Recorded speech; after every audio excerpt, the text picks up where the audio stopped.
昨夜明らかになった外部との接点。村の闇を垣間見た西尾たちは村からの脱出に動き出す。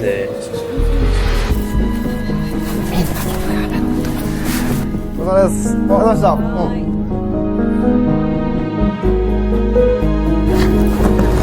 早くしろ、早くしろ。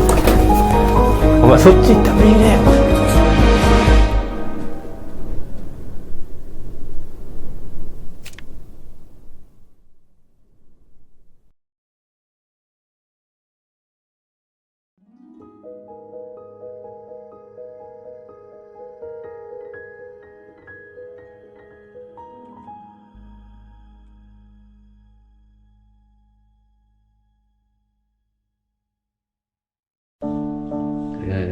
2日目です。今日帰ります。一応これはもう記録として最後まで残しておきます。一昨日発見した前の住人の日記を手がかりに村の真相に迫る西尾と岩田。夜の外出禁止時間に倉庫の捜索をしていると、長老とおばさんが何者かの作業車に発泡スチロールを積み込む光景を目撃してしまう。疑惑が確信へと変わった二人は村からの脱出を決意する。どうしてきたわ。行こうか。はい。今日はこの感じに行きましょう。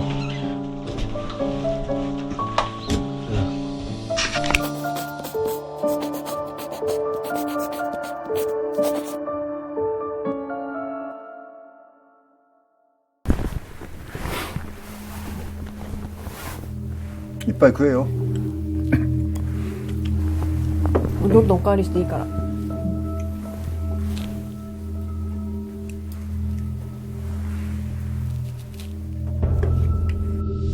もちろん昨日の出来事はなかったかのようないつもの朝食だった。もう優しい長老も気さくなおばさんも村人全員が怖くなった。今日はどういった作業が予定されてますか？今日はな、泉田にちょっと教えてやってくれ。要するに今日は泉田くんに火の焚き方を教えてほしいと頼まれた。吉野さんが僕らにしてくれたように今度は二人が泉田くんに教える役割となった。もう先輩なんだ。そうですね。ついにもうよろしくね。よろしくね、泉田君だよね。はい。あ、よかったよかった。ごめんね、なんか。俺ね、どうしてもタワつけるのめんどくさいんだよ。泉って言うと泉田ですって言う。違いますからって言っていいからね。泉？いいね。いいね。よかったですね。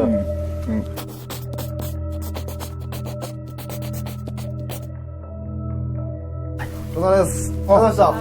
よろしくな。はいです。失礼します。あ、泉田君も来る。はい。あ、じゃあ行こ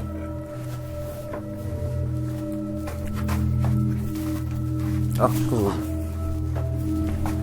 またね。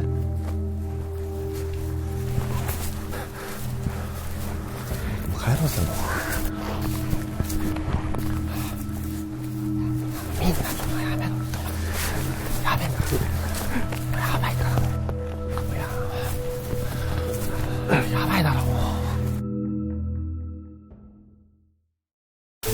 まずここで火をつけるから。ここで。はい。で、滝がどうした？あ、滝持ってきます。持ってきます。午前の作業が始まった。最初は長老自ら火の焚き方を教えてくれるそうだ。乾いてるやつは軽いから。はい。これをちょっと置く。やってみよう。はい。これしまっちゃって。なるべくでかいのは後の方がいいな。わかりました。軽くて細い方が火がつきやすい。いいな。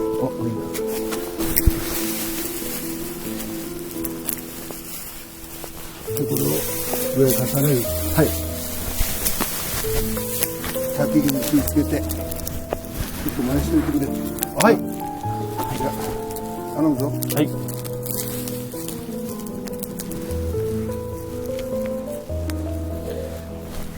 これなんか足しちゃっていいんじゃない？そしたら。はい。やばいやばいやばい。目痛えな俺。よし。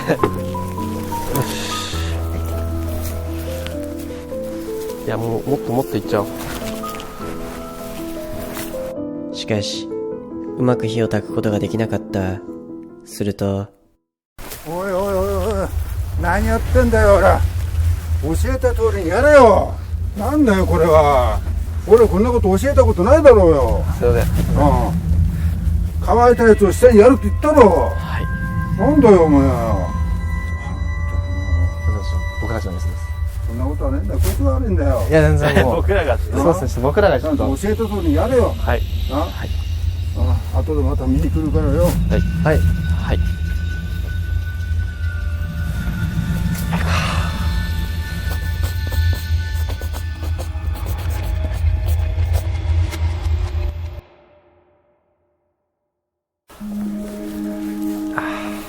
ごめん、なんかごめんね。ああ、大丈夫です。これつけなかったらもう死だなこれ。やばい、マジでつけるわ。今日多分機嫌悪いな。確かに、最近ね、めちゃくちゃ安かったんだけどね。そうなんですね。なぜか新人に当たりが強い長老。僕らも彼をかばうように必死になって火をつけた。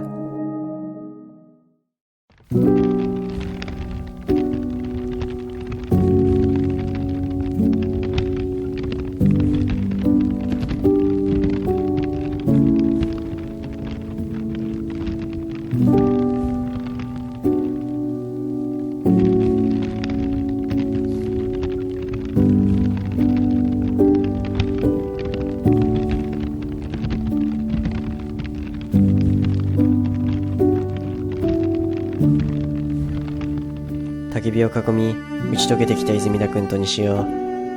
ここで意外な事実が明らかになる。こんな感じか来な。たんじゃない？もうだいぶ安定してきた。うん。火種がね中に。そうだ、もうでも溜まってるからね。あとは、燃える竹とかを。いや、無人島目指すね。確かに。無人島行ったんですか？いや無人島ね、去年の今頃ちょうど行ってたんだよね。俺ね YouTube 今これもなんか YouTube なんだけど動画撮ってて。第二グループさん。まさかの。ちょっと待って。そうです。はい。ちょっとだけ見たこマジっすか？と。そうですね。なんかちょっとほっとしました。ああよかったあね。よかったよ、も今いくつなの今20歳。？20歳なんだ。はい。う。マジで年下だ。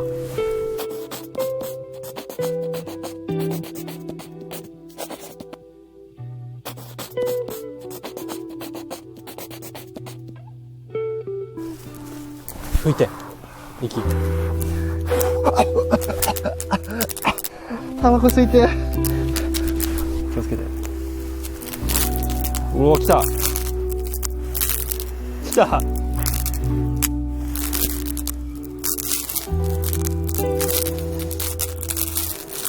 おー、来たか。何この連携プレー。うわ。火がついていくにつれて泉田君との関係も良くなっていった。我々に少しだけ心を開いてくれたように感じた。長老からも承諾を得て昼食休憩を挟むこととなった。よかったね。はい。飯抜きになるとこだったね。あ、そしたら僕らじゃあ部屋でちょっと荷物だけ整理していくか。はい。あ、確かに。その前に泉田君を部屋へと呼び出した。まあ、そのね、さっきさ、俺らここで撮影しに来てるって言ってたじゃん。で、なんていうの、樹海の奥に村があるから、そこに潜入してみたっていう感じだったんだけど、そのね、俺ら今5日目なんだけど、ここがね、どんどんなんか情報が出てくるたびに、この村はちょっとね、危険な村なんじゃないかっていう情報がちょっと続々と出てきて、それでね、今ちょっと、関東直入に言うと、俺らは今日中か明日中にもう逃げ出そうっていう話し合いをしてたところなんだよね。だからね、ちょっと待って、確かにだってね、時間大丈夫かな？いやもうちょっとね早めにした方がいいかもね。そうだよね。待って、詳しくは、夜話すから。わかりました。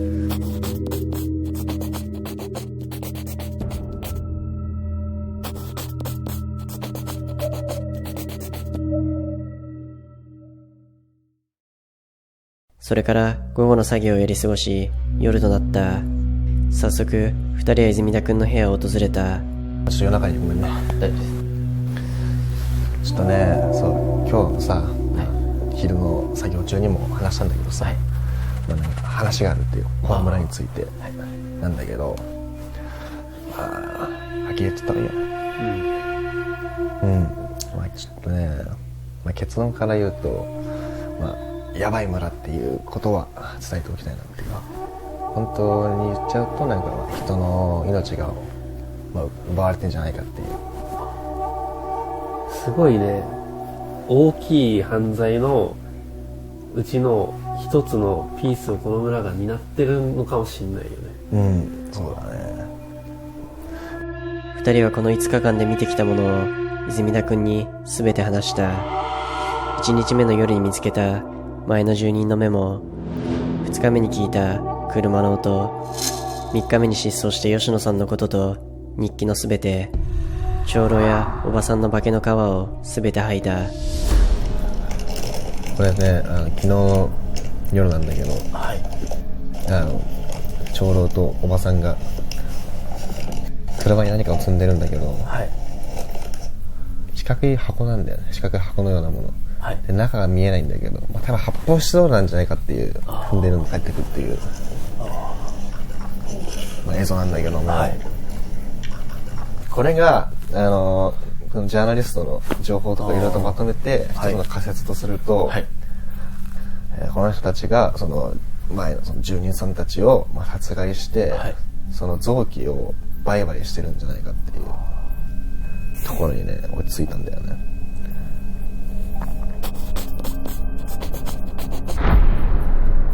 率直に今西尾からこう聞いてどう？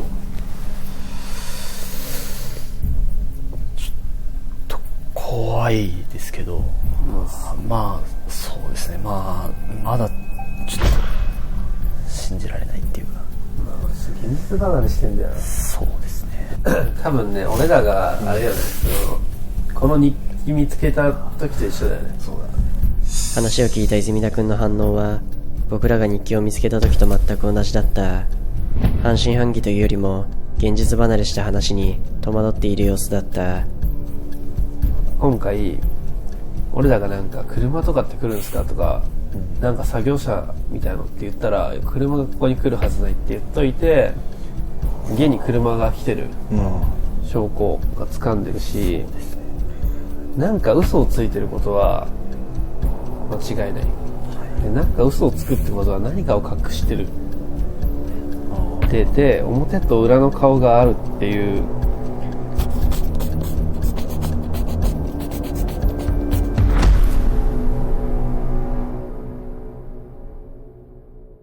今こう聞いた話だと、その前にいた人は殺されたってことですよね。そう、まあ、俺らの読みだとね。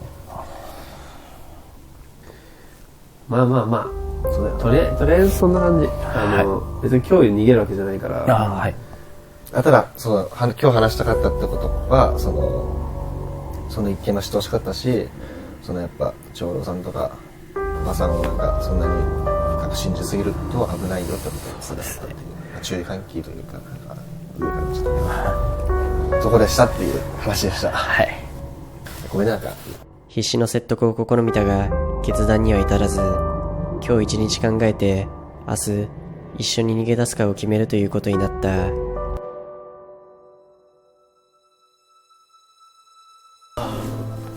ちなみにさ、なんでさここに来たの？確かにそうですね。まあ言ってしまうと人間関係ですね。問題があったんだ。そうです。学生の時から、まあ、人間関係あんま良くなかったんですけど。どういったのはその直接的な原因だったの？今回ですか？あんまり言いたくなかったら全然言わなくていいんだけどね。そんななんかこっちもそんなさ深く聞くだけ言ってしまえば上司のパワハラ。その後は泉田くんがこの村にやってきた経緯などを聞いた。若くして高校中退、その後の仕事の出来事など全てを包み隠さずに話してくれた。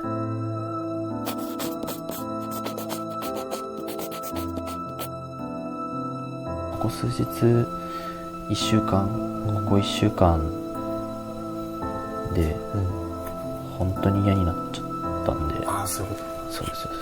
と。そこで一気にもう、本当に全部見なくなって、もう家でもテレビつけないでみたいな。もうテレビも見ないし、まあ、動画も YouTube とかも見ないし。ああ、その時期あったの。そうです。ちょっと待って、やばい。ちょっとおばさん多分、今広場来てるわ。外出た。ちょっと。消してみよおばさんが広場に現れ、倉庫の方へ向かう。外出禁止時間に、泉田くんの部屋を訪問していることがバレないように、部屋のライトを消す。なんで外出てんだろう、今。ね。まあいいや、ちょっと見ようぜ、そう。倉庫行って。これね、夜外出禁止なんだけどね。一体、おばさんはどこへ向かうのか。倉庫のカメラに切り替える。あ、来た。そうがあるのかな。おばさん。え？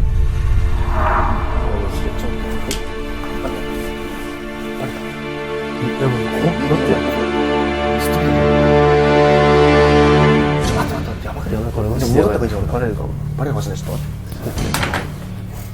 て。大丈夫？ちょっとどうするんですか？一回部屋戻るね。大丈夫？あ、戻った。早く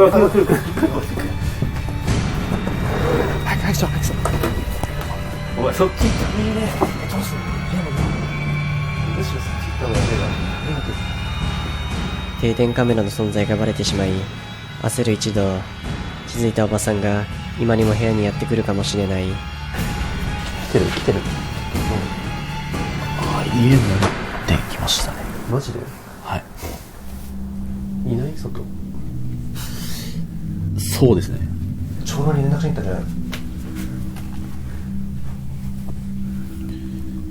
俺カメラ取り行こうか。いや、行かない方がいいでしょ。長老に連絡しに行くでしょって。まあ、行くなら今のうちになります。俺ちょっとカメラ撮ってくるわ。マジでお前。まだ家の中いる？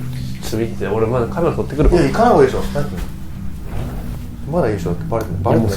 マジ速攻で撮って帰ってくる。大丈夫？本当に。ちょっと見えねえ、何も見えねえ。行くわ。こっち照らしてくる。あ、オッケー。行くな、本当に。やめた方がいいでしょ。ちょっと行ってくるわ。マジ？倉庫を後にし、家に帰って行ったおばさん。その隙を狙い、岩田は定点カメラを回収し、証拠の隠蔽に動く。帰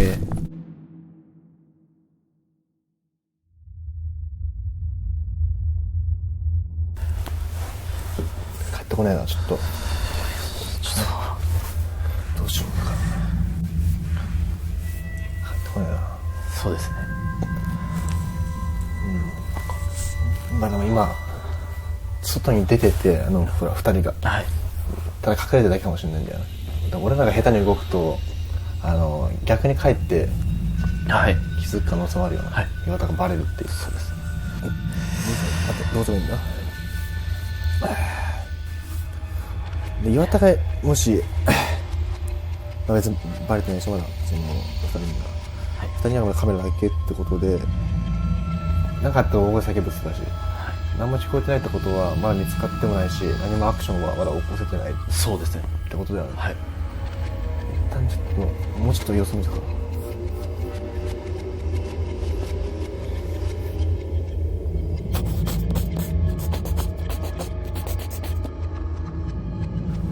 結構経つな。そうですね。結構経ってるよ。いやー、さすがにこれまでなんもないのおかしいよな。ちょっと見に行く？ちょっと一回様子見て。ちょっと帰ってか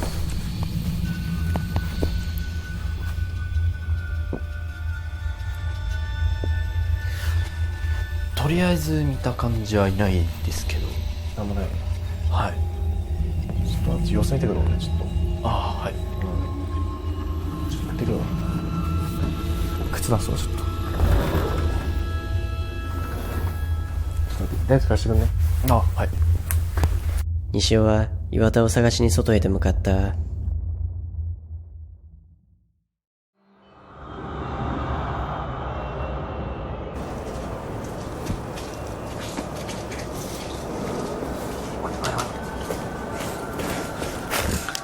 カメラあんじゃん。ちょっと待って。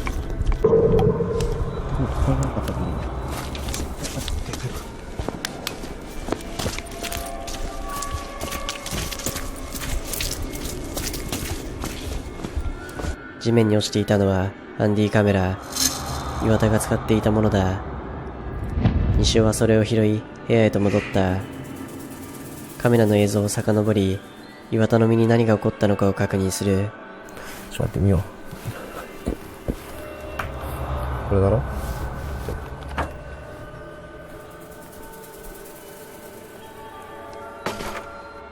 息を潜めながら倉庫へと向かう岩田。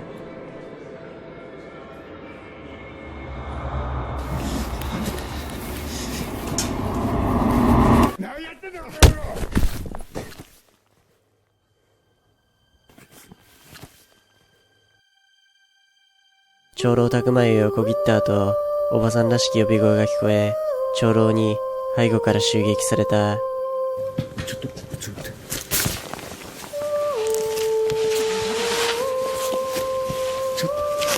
少し痩せてくんねえから。そして倒れた岩田を二人はどこかへ運んでいった。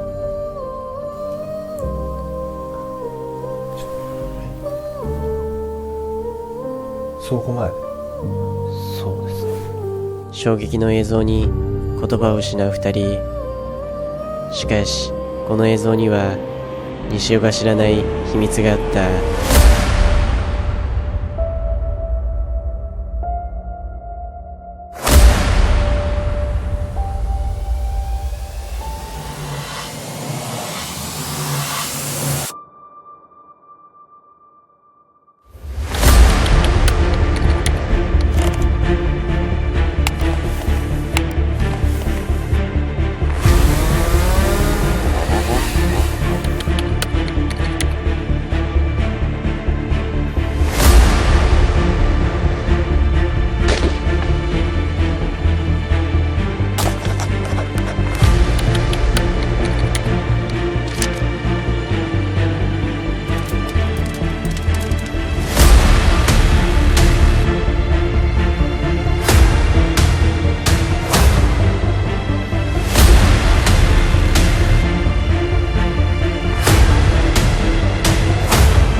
ってことはもうこれは、岩田捕まって、おばちゃん長老の犯行かぶるわ。だとしたら今倉庫にいんのかってなりますよね。ちょっと様子見に行くか。あとはさっきの俺らの監視カメラの映像も一回またやった方がいいかもしれない。監視カメラ外すというか。一回行こう。ライト持てる？岩田が収容されたであろう倉庫へと向かうも、もちろん施錠されており、開けることはできなかった。これマジでやばいな、この村。はい。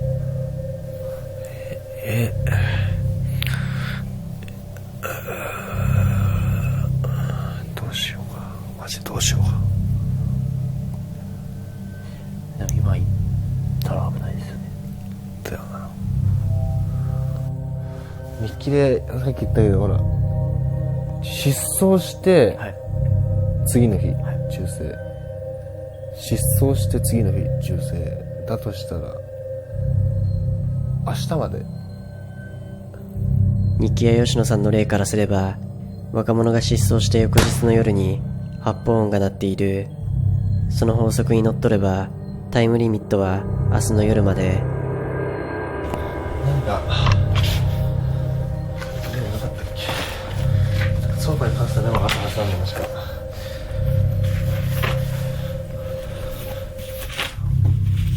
日記に倉庫に関する手がかりがないか探していると、ある一日の日記を発見する。1月23日、雨が降ったことで長老の家の掃除を任された彼は、その際に出てきた不審なものをいくつか書き留めている。そのうちの一つに鍵があった。おそらくこれが倉庫の鍵だろう。日記には場所まで詳細に書かれており、入り口の左手にある小物入れに入っていたという。あ、やっぱ、そうだよな。そうだよな。あの家だよな、倉庫の鍵は。そうですね。ああ。うん。だから今入れねえかったよな、倉庫。そしたら、明日昼頃に脱出する予定だったんだけど、はい。その時間をちょっと一旦倉庫の鍵探す時間に当てるか。そうですね。うん、倉庫の時間に当てて、で、倉庫の鍵を開けて、で、中の岩田助け出して、そのまま逃げよう。さすがに今長老宅に侵入するのは危険と判断し、明日の午前中に鍵を盗み、岩田を救出して逃げ出す計画となった。よ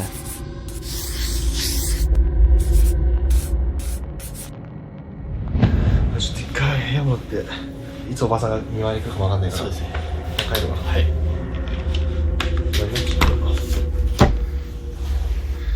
じゃあ、明日行こう。はい。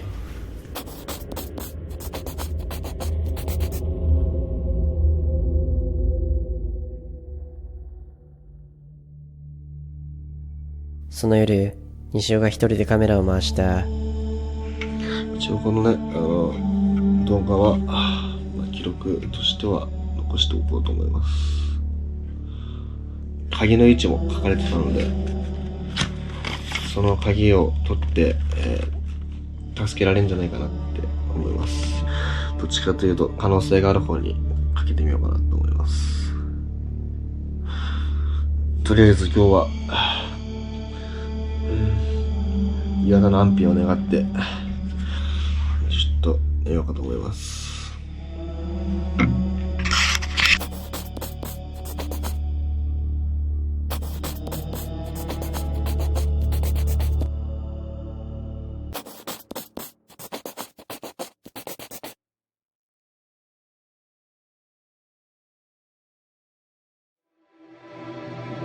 岩田の身に何かあったっていう。